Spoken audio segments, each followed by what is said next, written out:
আল্লাহ পাক সবাইকে যেন কোরআন এবং হাদিসের কিছু আলোচনা শুনে আল্লাহ আমাদেরকে আমল করার জন্য কবুল করে। জোরে বলি আমিন। আর একটু জোরে বলুন আমিন। প্রাণটা খুলে বলুন আমিন। অন্তর খুলে বলুন আমিন। জি ইনশাআল্লাহ ভোল্টেজ ঠিকই আছে নাকি? কোন যদি ফজর পর্যন্ত হয় অসুবিধা হবে না তো নাকি? কয় না কে অসুবিধা হবে না তো নাকি? ইনশাআল্লাহ কে থাকবে ইনশাআল্লাহ হাত তুলি তো দোনো হাত তকবীর লাগা না। ভোল্টেজ ঠিকই আছে নাকি? কোন বাড়ি থেকে মানে প্রস্তুতি করাই দিচ্ছে নাকি? আল্লাহ সবাইকে কবুল করুন। পেশাব লাগলেও কিন্তু ওঠা যাবে না। কম পাইছে না? পেশাব লাগলেও ওঠা যাবে না। যা হয় পেল দিলে হবে নাকি? কোন মোটামুটি করা যাবে না কিন্তু একদম। প্রিয় ভাইরা প্রিয় বন্ধুগণ সবাই বসবেন ইনশাআল্লাহ। আল্লাহ কবুল করুন। আলহামদুলিল্লাহ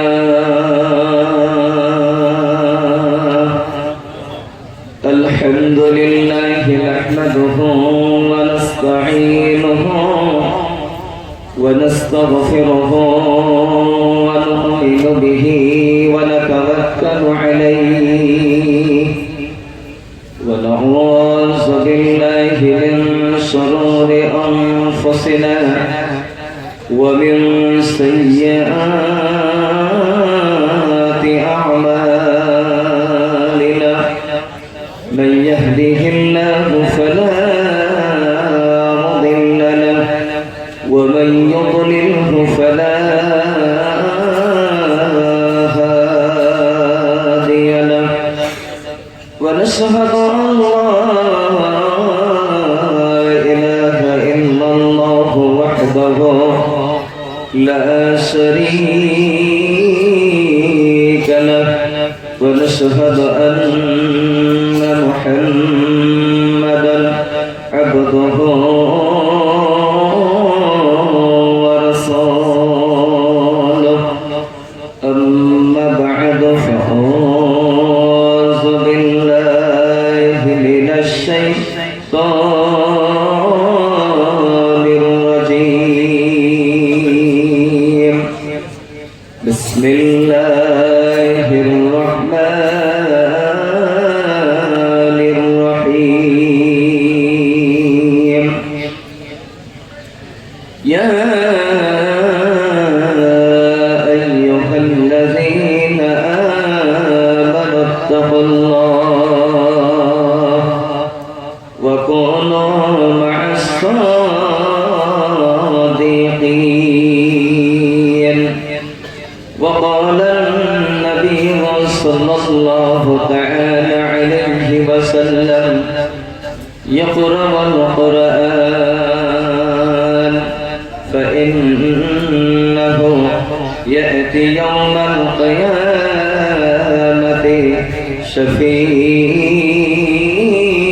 شفيعا لأصحابه أو كما قال عليه الصلاة والسلام وقال النبي صلى الله تعالى عليه وسلم من بنى لله مسجدا بنى الله له بيتا في الجنة رواه البخاري أو كما قال عليه الصلاة والسلام وقال النبي صلى الله تعالى عليه وسلم الكيس من دان نفسه وعمل لما بعد الموت والعاجز من اتبع نفسه هواها وتمنى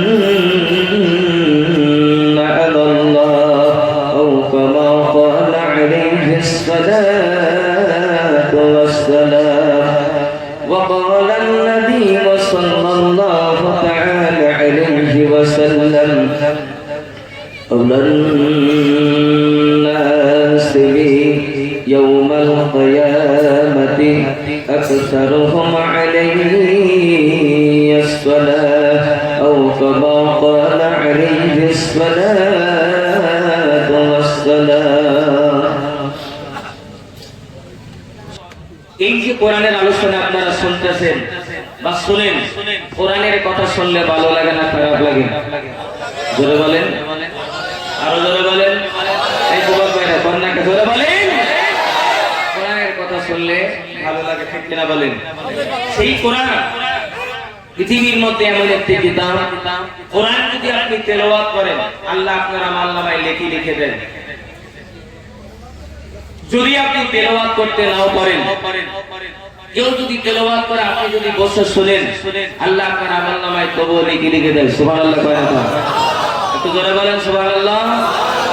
ভাইরা আমার, বন্ধুরা আমার, যদি তেলাওয়াতও পারেন না, আপনি যদি কেউ তেলাওয়াত করলো শুনতেও পেলেন না, কোরআন যদি আপনি দুই চোখ দিয়ে নয়ন ভরে নজর দিয়ে যদি আপনি দেখেন, আল্লাহ তবুও আপনার আমলনামায় নেকি লিখে দেন।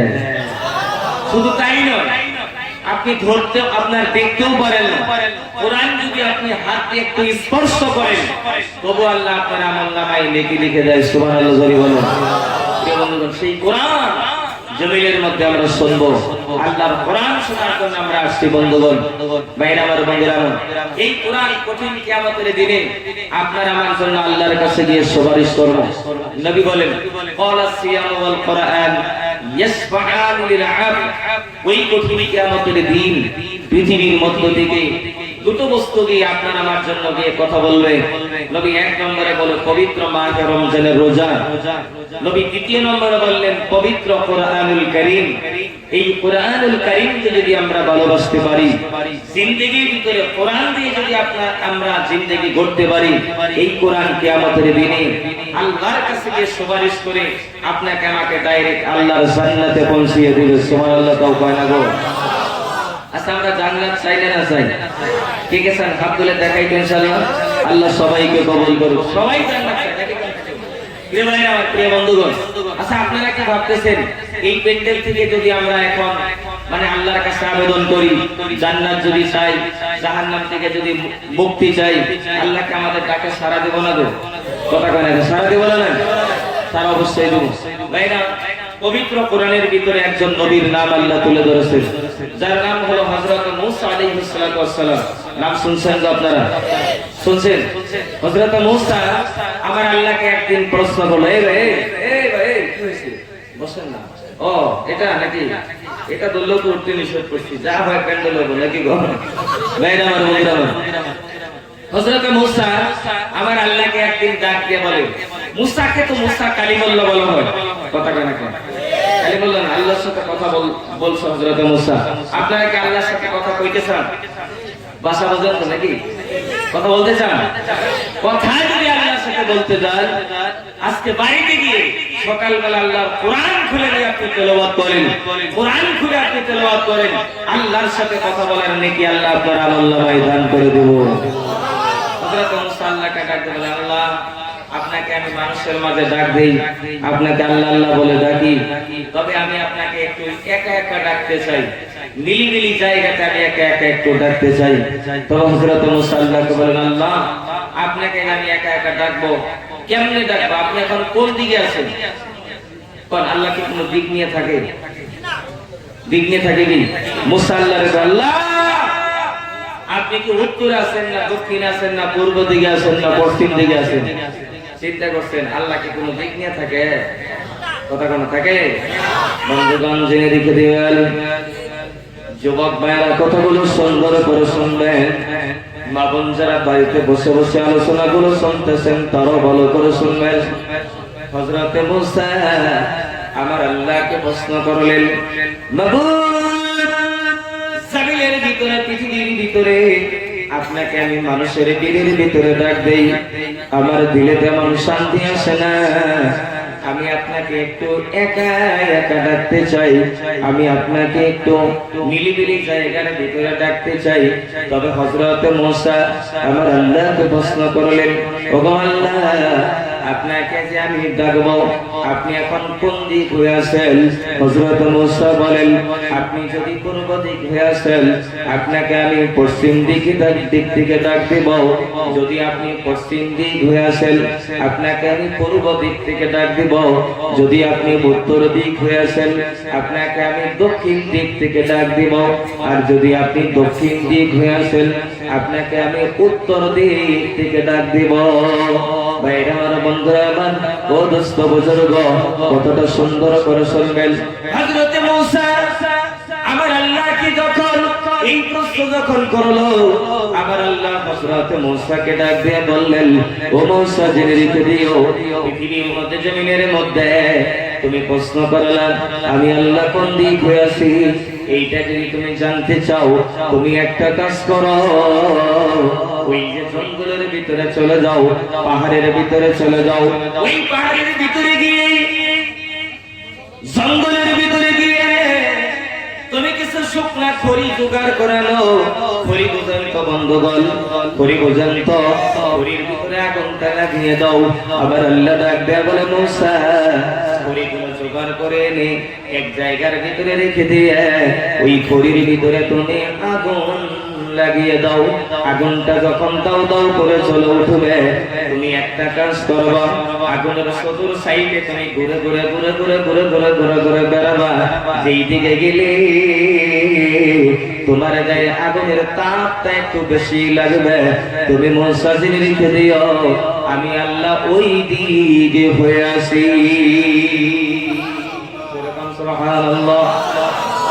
ভাইরা আমার, বন্ধুরা আমার, শোনা বলেন তো দেখি, জামিনের ভিতরে যদি আল্লাহর তরফ থেকে যদি কোন নবী রাসূলকে কোন অর্ডার করা হয়, হুকুম করা হয়, নবী রাসূল সেটা মানবে না নাই? জোরে বলেন, মানবে না নাই? হযরত মূসা আমার আল্লাহ যখন এই অর্ডারটা করলো, হযরত মূসা আগুনটা লাগিয়ে দিল।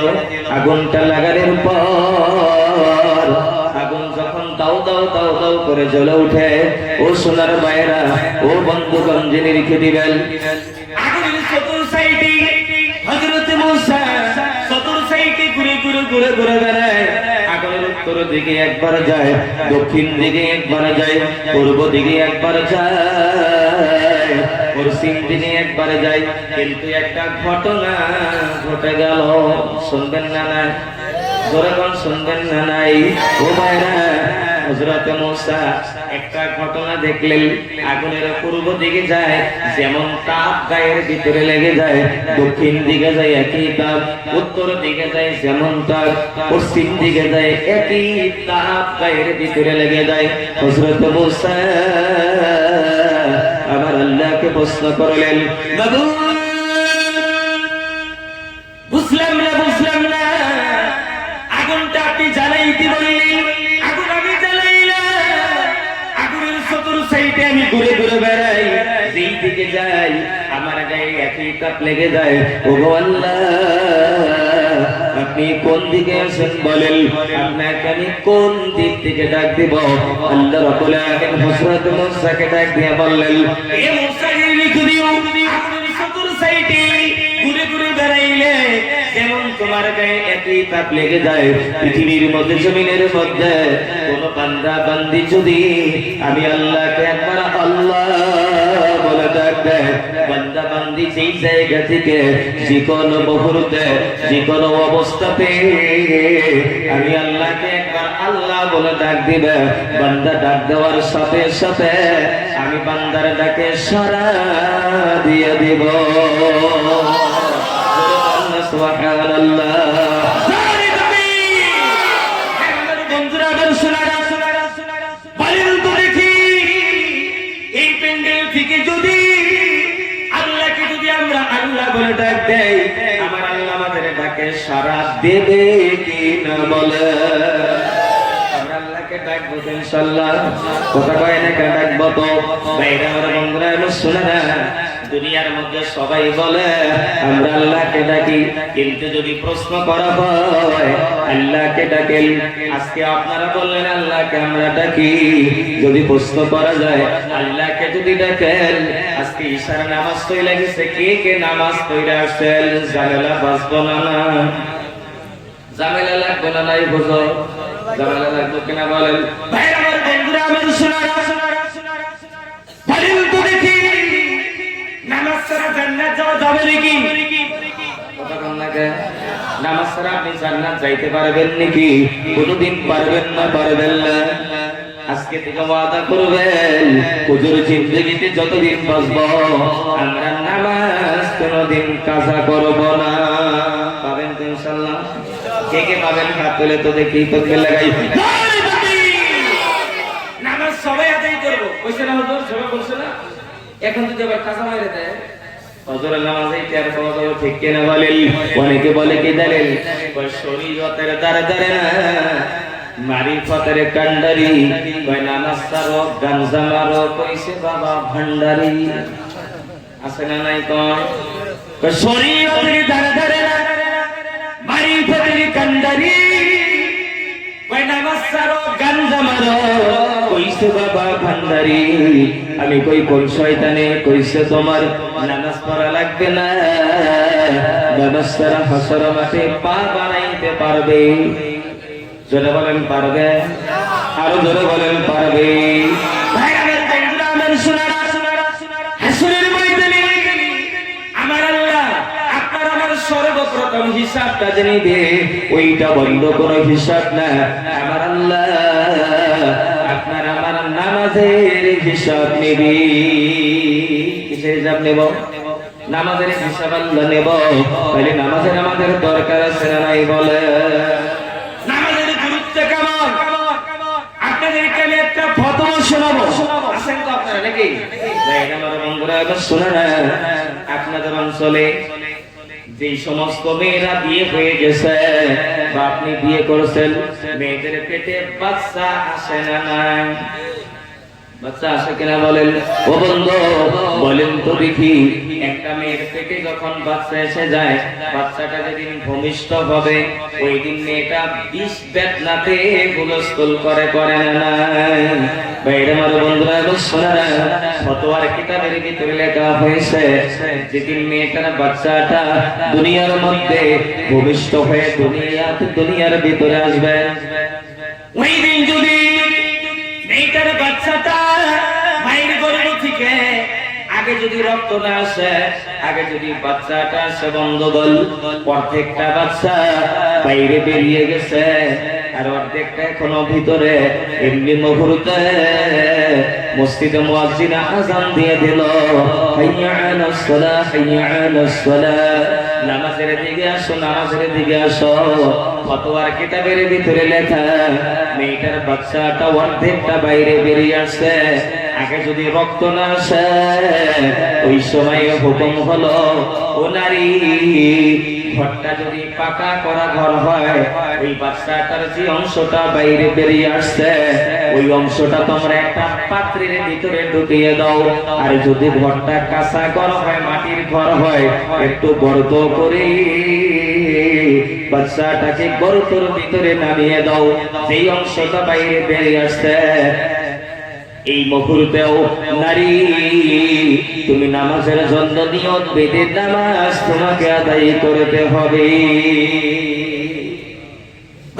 বন্ধুরা বলেন তো দেখি, ওই সময় একজন নারী শরীরের ভিতরে এত অসুস্থ হয়ে যায়, ওই সময়ে যদি নামাজের যদি এই হুকুম হয় আপনি আমি সুস্থ থাকার পরে আমার আপনার উপরে নামাজের কেমন হুকুম হবে?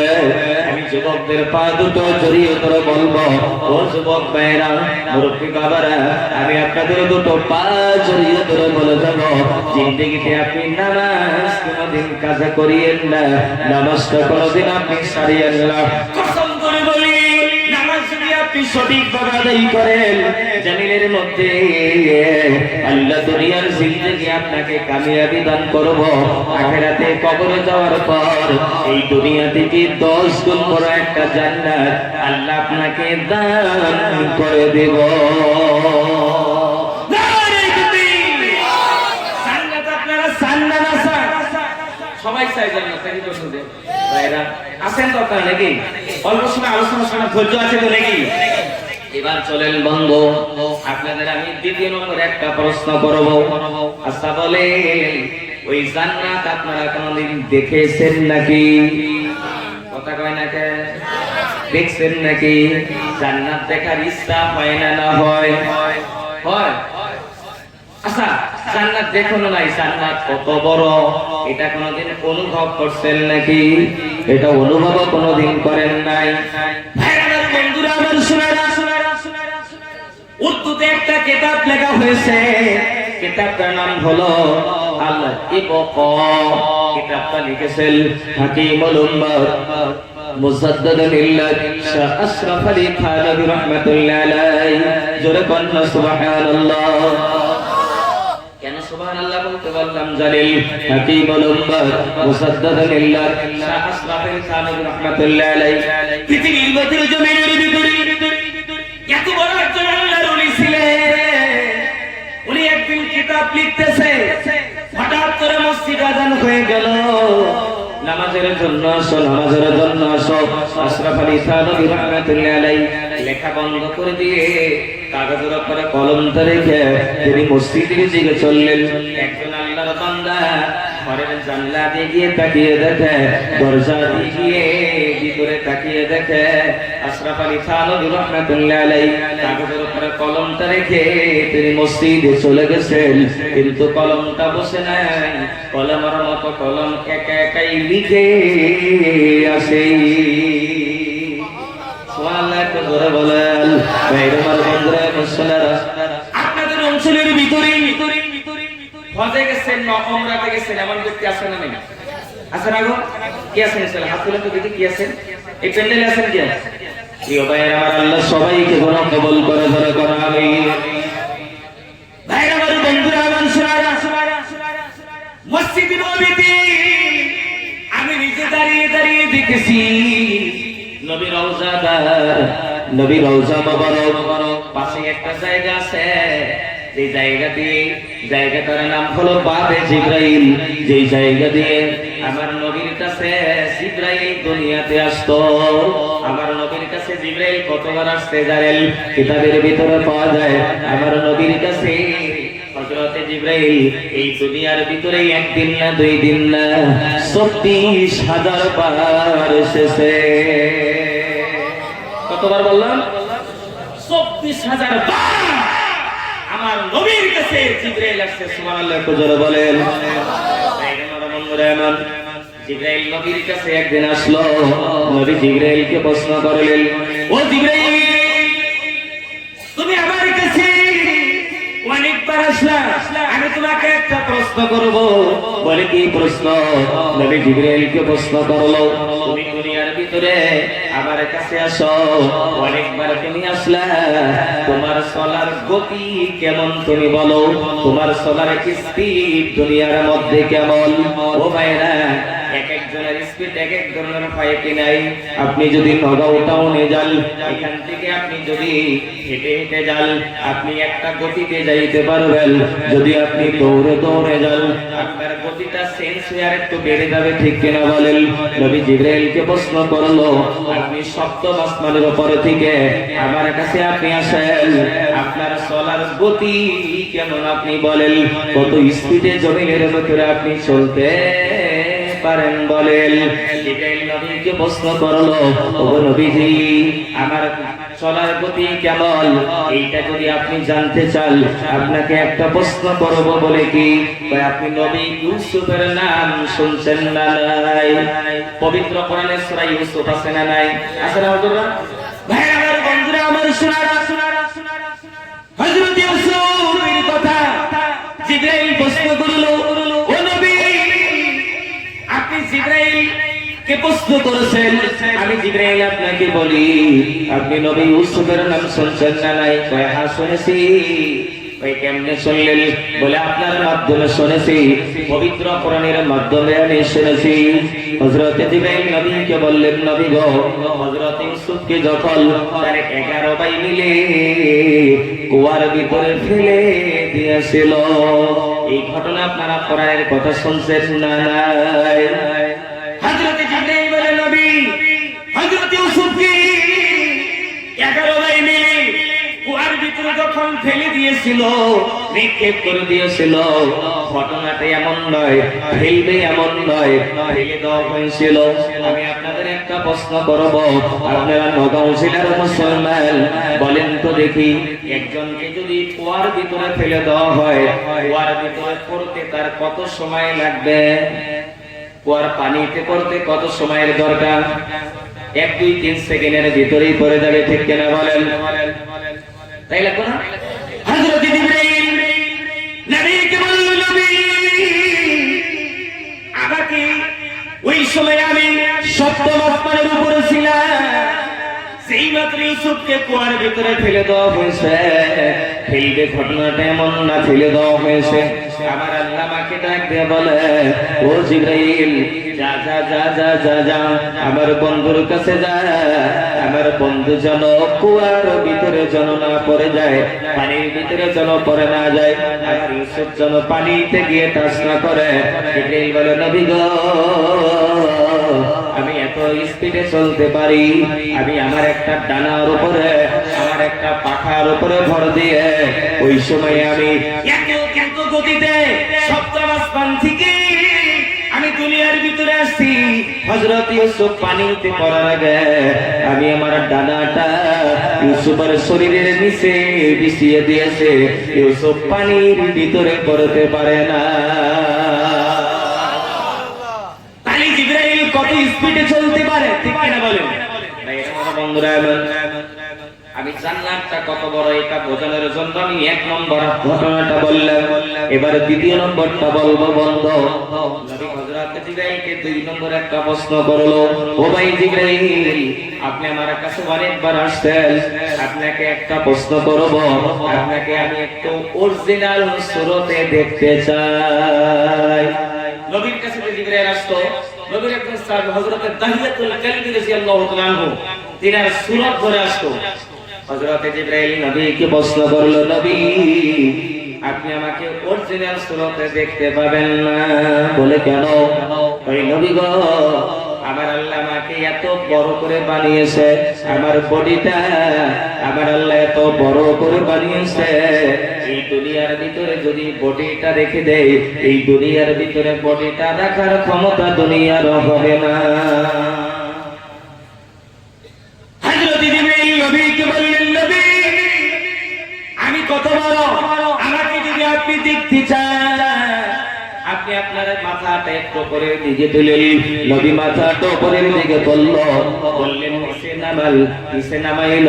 জিবরাইল নবীকে প্রশ্ন করে, নবী গো আপনি কি কোনো কিছু দেখতে পাইছেন নাকি? কয় না না না না আমি কোনো কিছু দেখি নাই, তবে হঠাৎ করে আমি দেখলাম 1 সেকেন্ডের জন্য দুনিয়াটা অন্ধকার হয়ে গেছে। নবী জিবরাইলকে যখন এই কথা বলল, জিবরাইল ডাকতে বলে, নবী জমিনের ভিতরে পৃথিবীর মধ্যে আপনাকে যখন আমি মাথাটা উপরের দিকে উঠাইতে বলছি, আমি আমার একটা ডানা দিয়ে একটা পাখা দিয়ে আমি আসমানটা একটু ঢেকে ধরেছিলাম, যার জন্য 1 সেকেন্ডের জন্য পৃথিবীটা অন্ধকার হয়ে গেছে। ওগো নবী গো আপনি তো জানেন বুখারী শরীফের আপনি প্রথম পৃষ্ঠা হাসিয়ার ভিতরে পাওয়া যায়, আল্লামা কসতালানী রাহমাতুল্লাহ আলাইহি বলেন, জিবরাইল নবীকে বললেন, ওগো নবী একটা ডানা দিয়ে আমি আসমানটা ঢেকে ধরেছিলাম, তার জন্য তো পৃথিবীটা অন্ধকার হয়ে গেছিল। ওগো নবী এমন ডানা এমন পাখা আমার আল্লাহ আমাকে 1টা না 2টা না 10টা না 20টা না 30টা না 40টা না আমার আল্লাহ এমন 600 ডানা দিয়ে 600 পাখা দিয়ে আল্লাহ আমাকে বানিয়ে দিয়েছে।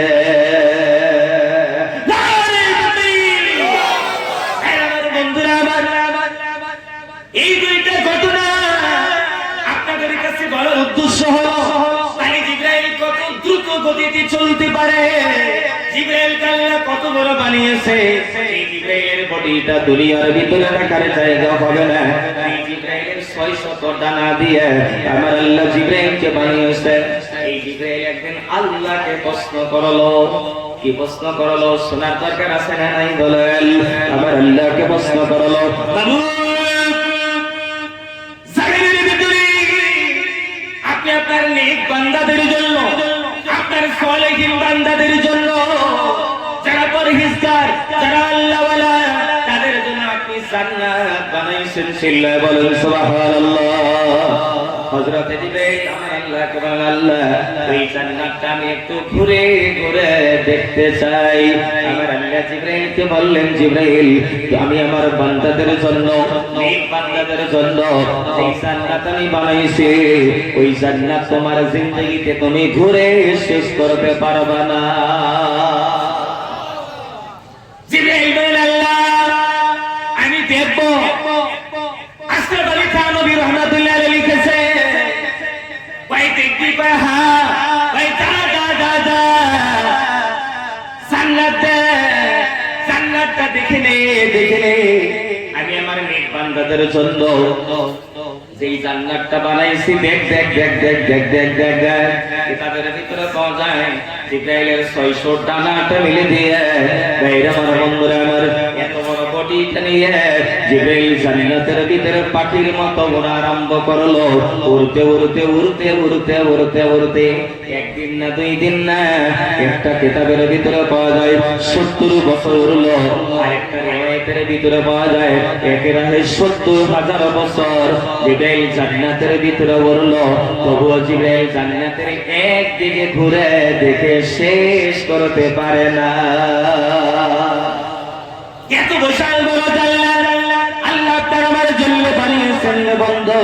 এইজন্য আমি আপনাদের পা দুটো জড়িয়ে ধরে বলবো, জমিনের ভিতরে, পৃথিবীর ভিতরে শর্ত একটাই, আপনি যদি নেক হন, আপনি যদি আল্লাহওয়ালা হন, আপনি যদি কোরআনওয়ালা হন, আল্লাহওয়ালাদের সাথে যদি আপনার সম্পর্ক থাকে, যদি আপনার সলার সম্পর্কটা আল্লাহওয়ালাদের সাথে হয়, আমার আল্লাহ পবিত্র কোরআনুল কারীমের ভিতরে বলেন, আল্লাহ রাব্বুল আলামিন বলেন, ইয়া আইয়ুহাল্লাযীনা আমানু তাকুল্লাহ, এই দুনিয়ার ইমানদার বান্দারা তোমরা আল্লাহকে দেখে ভয় করো। আমার আল্লাহ তারপরে পরে বললেন, ওয়া কুনু মা'আস সাদিকিন, তোমরা নেককারদের সংস্রবে যাও। যারা আল্লাহওয়ালা, যারা মুত্তাকিন, যারা পরহেজগার, তাদের সংস্রবের ভিতরে যাও। আমার বন্ধুরা, আমার সোনারা, ভালো করে খেয়াল করবেন, পৃথিবীর ভিতরে, জমিনের ভিতরে আপনার সালাতটা যদি আল্লাহওয়ালাদের সাথে হয়, নামাজি ব্যক্তিদের সাথে হয়, আপনার সালাতটা যদি আল্লাহওয়ালা হক্কানি কোনো ওলির সাথে হয়, এটা যদি জান্নাতে যায়, এই খাতিরে আল্লাহ আপনাকে আমাকে জান্নাত দিয়ে দেব। কিন্তু আমাদের চলার গতি কেমন জানেন? সামনে 31শে ডিসেম্বর আসতেছে, ঠিক কিনা বলেন? আজকে কয় তারিখ? 28 ডিসেম্বর নাকি? অনেক যুবক ভাইরা কিন্তু মান্যত করে ফেলেছে 31শে ডিসেম্বরে তারা পিকনিক করবে, ঠিক কিনা বলেন? আছে না গো? আপনাদের অঞ্চলে নাই বোধহয় নাকি? আছে না? আছে না? মাটি ভাসতে তারা মানবে, হাত জমিনে মানবে। প্রিয় ভাইরা আমার, বন্ধুগণ, দোস্ত বুজুর্গ, আমি লম্বা করব না। হাত জানুয়ারি যদি মানান, প্রিয় বন্ধুগণ, বলেন তো এই কালচারটা আপনাদের আমাদের না, এটা ইংরেজদের? জোরে বলেন কাদের? তাহলে বন্ধুগণ, কাদের সাথে মিল রেখে যদি আপনি কোনো কাজ করেন, আল্লাহ তাআলা হাসরের ময়দানে আপনাকে কাদের সাথে পাঠাবো গো? হাসর কার সাথে করব? কাদের সাথে করব, ঠিক কিনা বলেন? আমার রাসূল বলেন, আল মারউ মা'a মান আহাব্বা, পৃথিবীর ভিতরে যার সাথে আপনার মহব্বত, তার সাথে আল্লাহ আপনার হাসর করাবো, তার সাথে আল্লাহ কবর থেকে উঠাবো। প্রিয় বন্ধুগণ, আপনাদের ধৈর্য আছে তো? আমি এটা আপনাদেরকে একটু বুঝিয়ে দেব। ধৈর্য আছে তো ইনশাআল্লাহ? কথা বলেন, আছে তো বন্ধুগণ? একটা কিতাব লেখা হয়েছে, খুব সুন্দর করে শুনবেন, আমি লম্বা দিকে যাব না বন্ধুগণ। কিতাবটার নাম হলো পসন্দিদা ওয়াকিয়া। কিতাবটা লিখেছেন আশরাফ আলী থানভী রাহমাতুল্লাহ আলাইহি। আপনারা বলতে পারেন, হুজুর আপনি আশরাফ আলী থানভী রাহমাতুল্লাহ আলাইহির কথা এত কেন বলেন? উলামায়ে দেওবন্দ তারা বলেন, আশরাফ আলী থানভী রাহমাতুল্লাহ আলাইহির কিতাব যারা অধ্যয়ন করে নাই, তারা ইলমের যে একটা বরকত, একটা নূর তারা এখন পর্যন্ত বুঝেই নেই, ঠিক কিনা বলেন? প্রিয় ভাইরা, আপনাদের অঞ্চলে মানুষ ইন্তেকাল করলে কবর দেন না না দেন? যখন দেন না নাই, এই প্যান্ডেলের ভিতরে দেখবেন অনেকে আত্মীয় স্বজন, মা হোক, বাবা হোক, ভাই হোক, বোন হোক, দাদা হোক, দাদি হোক, অনেকে কবরে গেছে। গেছে না গো? কার কার কবরে গেছে? বাবা মা কার কার নাই? হাত তুলেন তো দেখি। মা বাবা কার কার নাই? আরে মা বাবা অনেকের নাই। আপনারা বুঝবেন ইনশাআল্লাহ, মুসাফিরের দোয়া কবুল হয়। আগে আপনাদের মা বাবার জন্য দোয়া করব বন্ধুগণ। প্রিয় ভাই আমার, প্রিয় বন্ধুগণ, তো আশরাফ আলী থানভী রাহমাতুল্লাহ আলাইহি লিখেছেন, আপনি যদি মক্কাতে যান, মক্কার আবহাওয়া আর আমাদের এখানের আবহাওয়ার মধ্যে পার্থক্য রয়েছে। যেমন আপনি যদি এখানে একটা আপেল কিনে নিয়ে আনেন আপনাদের অঞ্চলে, এই আপেলটা 4-5 দিন 10 দিন যদি আপনি না খান, বাড়িতে যদি রেখে দেন, দেখবেন এই আপেলটা কয়দিন পরে পচে গন্ধ বের হবে, হবে না? নাই কথা কেন হবে না? গন্ধ বের হবে। কিন্তু মক্কাতে যদি আপনি কোনো বস্তু রেখে দেন, সেটা পচে কোনোদিন গন্ধ বের হবে না, সেটা শুকিয়ে যাবে কিন্তু পচে কোনোদিন গন্ধ বের হবে না। সুবহানাল্লাহ, একটু জোরে বলেন। তো আপনাদের অঞ্চলে নিয়ম আছে, দেখবেন মানুষ ইন্তেকাল করলে কবরস্থানে কবর দেন, ঠিক কিনা গো? আজকে আমাদের অঞ্চলে আমার এক চাচাকে কবরস্থ করলাম। আহারে, কবর তো বাস্তব জিন্দেগি। যুবক ভাইরা, death is not end of your life, মৃত্যু আপনার জিন্দেগির শেষ নয়। কবরের জন্য নবী বলেন, আল কাইয়িসু মান দানা নাফসাহু ওয়া আমিলা লিমা বা'দাল মাউত। পৃথিবীর ভিতরে বেঁচে থাকার পর দুনিয়ার জিন্দেগিতে আপনি তখন চালাক যখন আপনি দুনিয়ার ভিতরে বেঁচে থাকতে কিছু নেক আমল নিয়ে, কিছু নেক পুঁজি নিয়ে আপনি কবরের ভিতরে যান, তাহলে আপনি চালাক। আশরাফ আলী থানভী রাহমাতুল্লাহ আলাইহি লিখেছেন, মক্কার জমিনে আপনার কি আছে? জান্নাতুল মুআল্লা। মদিনার জমিনে রয়েছে জান্নাতুল বাকি। আমি নিজে তাকিয়ে তাকিয়ে দেখেছি বন্ধুগণ, আমি পায়ে ধরে বলবো, যুবক ভাইরা, টাকা পয়সা নষ্ট না করে যদি আপনি ঘুরতেও যান, যদি আপনি ভাবেন যে আমি একটু ঘুরতে যাব, আপনি একবার মক্কাতে যান, মদিনাতে যান। আল্লাহর কসম, মক্কাতে খানায় কাবা একবার যদি আপনি তাকিয়ে দেখেন বন্ধু, কাবা ঘর দেখলে দিলের ভিতরে যত শান্তি লাগে, পৃথিবীর মধ্যে আমার মনে হয় না কোন বস্তু দেখলে এত শান্তি লাগবে। জান্নাতুল মুআল্লার দিকে তাকালে মা খাদিজাতুল কুবরা শুয়ে আছে, তাকাইলে মনে হয় আসলে আপনি জান্নাত দেখতেছেন। সুবহানাল্লাহ। ওই জোরে কোন না কে যুবক করে জোরে কোন। এই আমার বন্ধুরা আমার, তো মক্কাতে একজন আলেম দ্বীন ইন্তেকাল করলো, করার পর ওনাকে কবরস্থ করা হলো। কবর দেওয়ার পর মক্কাতে একটা নিয়ম আছে, জান্নাতুল মুআল্লা হোক, জান্নাতুল বাকি হোক, ওই সেম কবরের ভিতরে কয়েকদিন পরে আরেকজনকে কবর দেওয়া হয়। আমাদের এখানে কিন্তু দেওয়া হয় না। আমাদের এখানে 20-50-100 বছর যাওয়ার পর তারপরে মাটি ফেলে দিয়ে আবার দেওয়া হয়, না? কিন্তু মক্কাতে জায়গার অভাব। বলবেন জায়গার অভাব বলে কেমন করে? খালি শুধু পাথর আর পাথর, পাথর আর পাথর। কি রে, কোন জায়গায়? প্রিয় ভাইরা, খুব ভালো করে মন লাগিয়ে শুনবেন। একজন হাজী সাহেবের আপনার কি কয়, একজন আলেম দ্বীনের ইন্তেকাল হলো, ওনাকে কবর দেওয়া হলো। ঠিক একই পরিবারে কিছুদিন পরে একজন মেয়ে ইন্তেকাল করলো 3-4 বছর পরে। তো পরিবারের মানুষগুলো পরামর্শ করলো, এই মেয়েটাকে আমরা কোন জায়গাতে কবর দিব? এই যে আমাদের একই পরিবারের একজন আলিম সাহেব, উনি ইন্তেকাল করছে, ওনার কবরে কবর দিয়ে দেন। প্রিয় ভাইরা, যখন কবরটা খুঁড়তে গেছে, আপনারা কবর খোঁড়া কর নাকি কোন? কি কোন? এটাই কোন নাকি? কবর খান্দা কোন নাকি? ভাষা বুঝেন তো? প্রিয় ভাইরা, কবর খান্দিবার গেছে। খান্দিবার যাওয়ার পর দেখে আপনার যে ওই কবরের ভিতরে ওই আলেমে দ্বীনের লাশ থাকার কথা, ওনার লাশ নাই। কবরের ভিতরে একটা সুন্দরী মেয়ের লাশ ঢুকে আছে। একটা কার লাশ? সুন্দরী একটা মেয়ের লাশ। কবরে যখন রাখা হয় তখন মুখটা খুলে দেওয়া হয়, তাই না? খুলে দেওয়া হয় আপনার সুন্দরী একটা মেয়ের লাশ। আচ্ছা বলেন, আপনাদের এই অঞ্চলের ভিতরে যদি অস্ট্রেলিয়া থেকে যদি একটা মেয়ে মানুষ বা একটা ছেলে মানুষ আপনাদের অঞ্চলে আসে, আপনারা তাকে চিনতে পাবেন না? যেটা আমাদের আসামের মানুষ না, এটা আমাদের ভারতের মানুষ না, চিনবেন কিনা? চিনবেন না গো বন্ধুগণ, যিনি রেখে দিবেন। এই মেয়েটার দিকে তাকিয়ে দেখা হলো, আলেম তার কবরের ভিতরে যে মেয়েটার লাশটা ঢুকে আছে, ওনার কবরের ভিতরে দেখে মুখের ভিতরে তাকিয়ে দেখা হলো, এই মেয়েটা মক্কার জমিনের মেয়ে হবে না। সবার মনে মনে একটা প্রশ্ন, খুব মন লাগিয়ে দিয়েছেন বন্ধু। সবার মনে মনে একটা প্রশ্ন, এই মেয়েটার লাশটা কোন জায়গা থেকে আসলো? এটা নিয়ে যখন বন্ধু গোটা মক্কার জমিনে সবাই মিলে আলোচনা করে, এমনি মুহূর্তে ফজরের মৌসুম ছিল, সব হাদিস গুলো মেয়েটাকে দেখতে যায়। দেখতে দেখতে দেখতে দেখতে একজন হাজী সাহেব এই মেয়েটার চেহারা দেখে চিনে ফেললো। চিনে বলে এই মেয়েটার বাড়িটা মক্কাতে না, এই মেয়েটার বাড়ি মদিনাতে না, এই মেয়েটার বাড়ি হলো ইউরোপ মহাদেশে। এবার প্রশ্ন হলো, ইউরোপ মহাদেশ হলো খ্রিস্টানদের দেশবন্ধ, এই ইউরোপ মহাদেশ থেকে এই খ্রিস্টান মেয়েটার লাশটা মক্কার জমিনে কেমনে আসলো? প্রশ্ন পাই কিনা বলেন?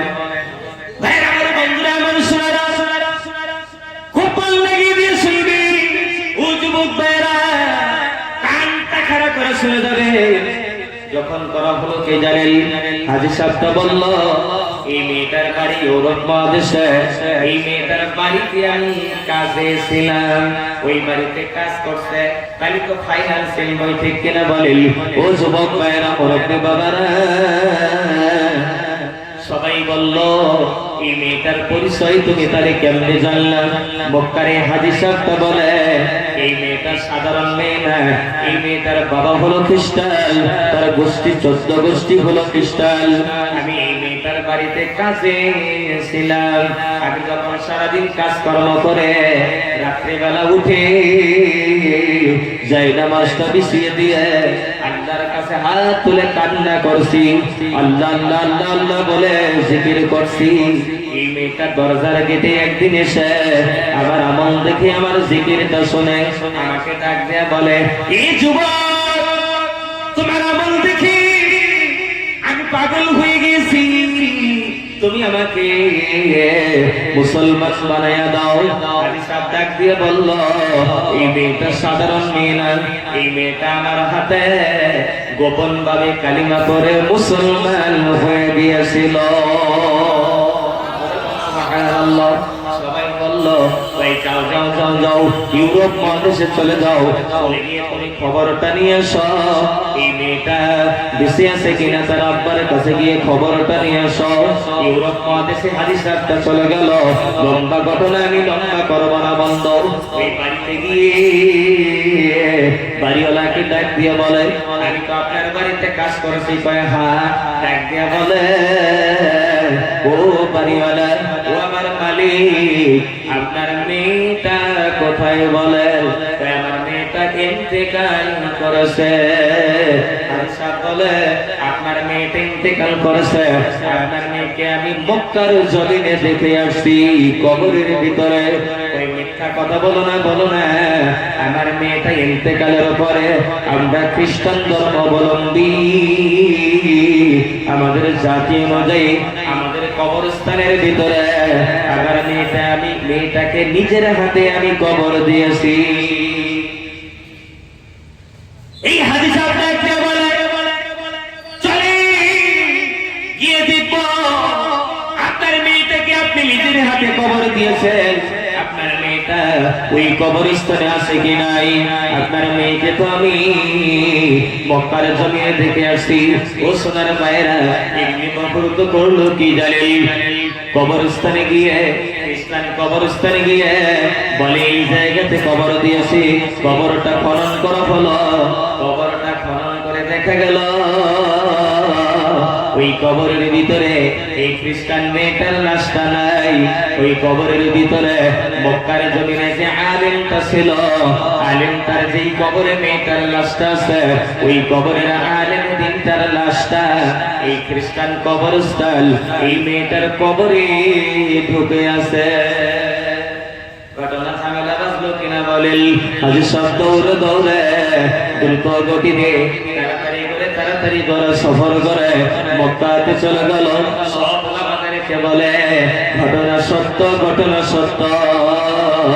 এই মেয়েটার লাশটা এখানে, আরে এই কবরের ভিতরে যে আলেম তার লাশটা ছিল, তার লাশটা গিয়ে খ্রিস্টান কবরস্থানে। সবাই বলে কেমন হয়ে গেল, কেমন হয়ে গেল? আশরাফ আলী থানভী রাহমাতুল্লাহ আলাইহি তিনি দিতেছেন বন্ধগণ।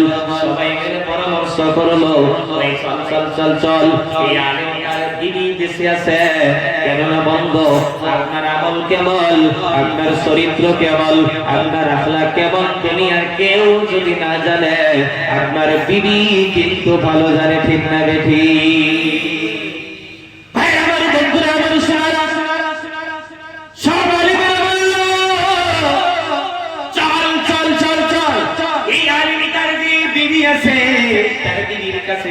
জিজ্ঞাসা করবো, বিবির কাছে চলে গেল, পর্দার দিকে বলে আপনার স্বামীটা তো ইন্তেকাল করছে, কয় হ্যাঁ। সবাই জিজ্ঞাসা করলো আপনার স্বামীর আমল কেমন ছিল বলেন, ডাক দিয়া বলল আমার স্বামীর আমল বড় ভালো ছিল। আপনার স্বামীর চরিত্র কেমন ছিল, ওই চরিত্র ভালো ছিল। ওই ঘটনা তো আপনি শুনছেন, আপনার স্বামীটার লাশটা ইউরোপ মহাদেশে চলে গেছে, শুনেছি, কিন্তু আমার স্বামীটার স্বভাব ভালো ছিল, শুধু একটা আমল বড় খারাপ ছিল। সবাই বলে কি আমল বলো? এই মেয়েটা ডাক দিয়ে বলল আমার স্বামীটা রাত্রে বেলাতে ঠান্ডার দিনে যখন আমরা স্বামী স্ত্রী মিলন করতাম, আমরা যখন সহবাসে লিপ্ত হয়ে যাইতাম, ইসলাম ধর্ম অনুযায়ী ফজরের নামাজের আগে গোসল দিতে হয়, হয় কেনা বলেন? আমার স্বামীটা এই আলেমদের বিবি বলি আমার স্বামীর সঙ্গে ঠান্ডার দিনে যখন আমরা মিলে যাইতাম, দুইজন মিলে যখন মিলন করতাম, ফজরের আগে গোসল করা লাগে, আমার স্বামীটা গোসল করতে যাইতো আর আমাকে বলতো ও বিবি এই নিয়মটা আমার ইসলাম ধর্মের নিয়ম, এই নিয়মটা আমার ভালো লাগে না, ফজরের আগে ঠান্ডা পানি দিয়ে গোসল করতে হয়, এই নিয়মটা খ্রিস্টানদের নিয়মই ভালো, তাদের যদি 15 দিন গোসল করা না হয় তাদের ধর্ম কোনো গুনাহ হবে না, ঠিক না বেঠি?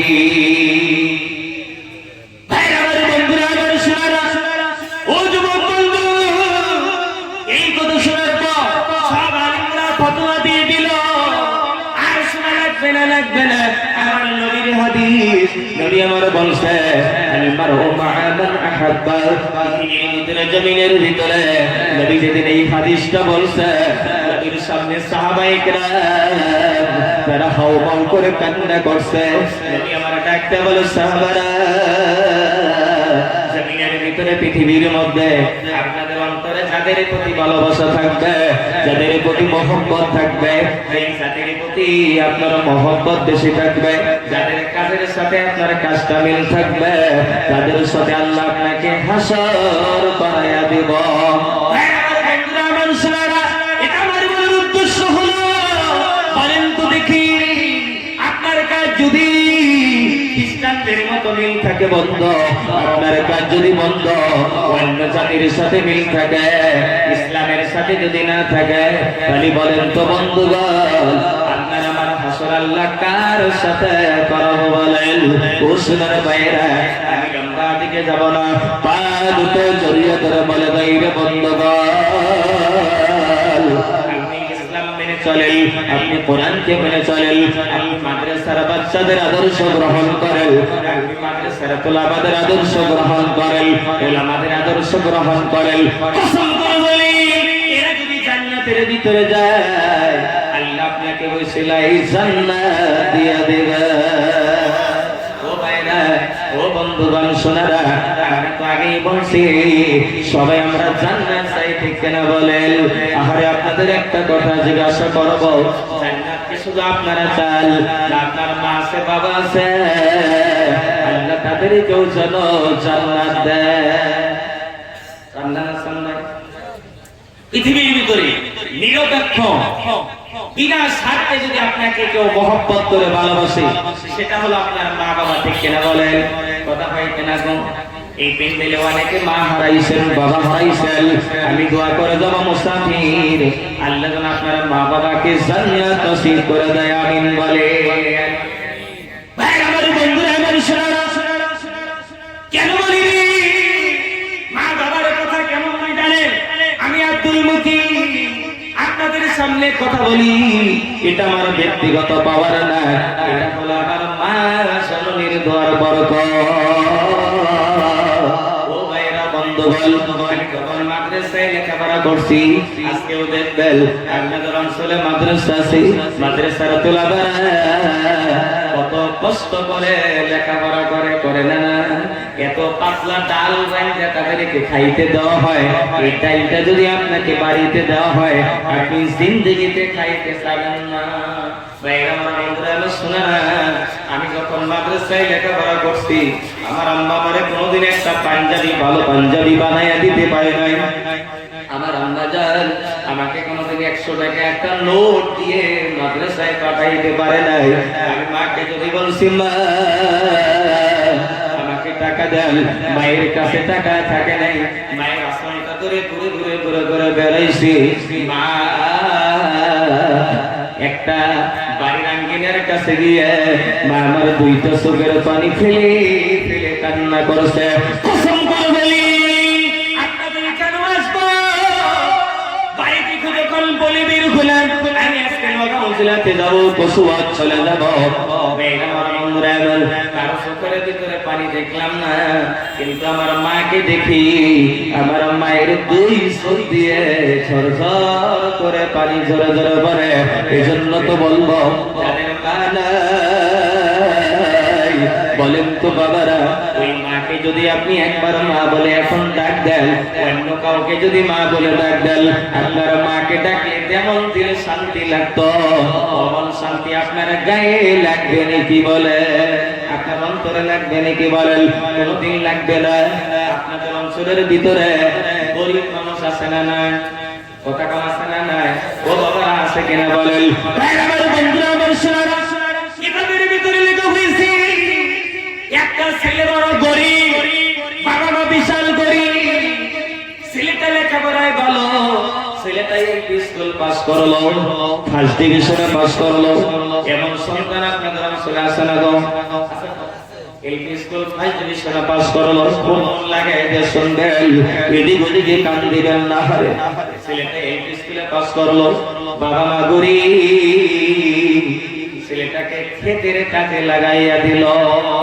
ক্ষেতের কাজে লাগাইছে, এলাকার একজন ধনী ব্যক্তিটা দিয়ে বলে, কি রে তোমার ছেলেটা লেখাপড়াই ভালো, তাকে তুমি কেন লেখাপড়াটা বাদ দিয়ে ক্ষেতের কাজে তুমি কেন লাগাইয়া দিলা?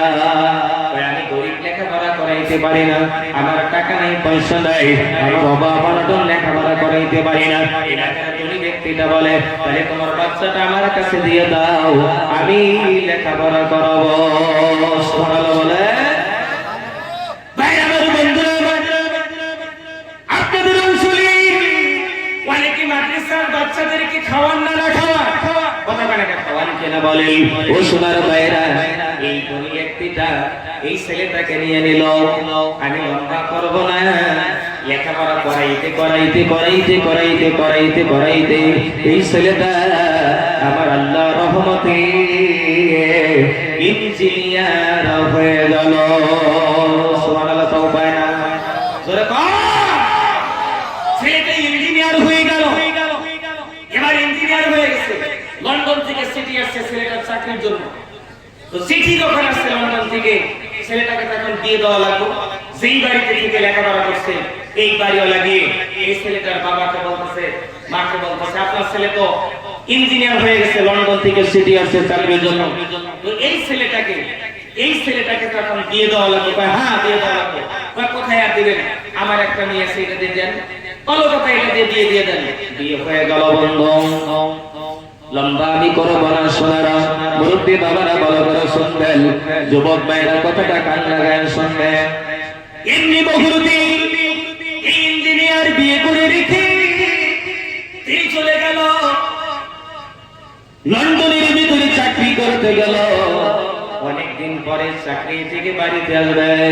আপনারা জানেন এখানে অনেক দাড়ি পাকা ব্যক্তিরা বসে আছেন।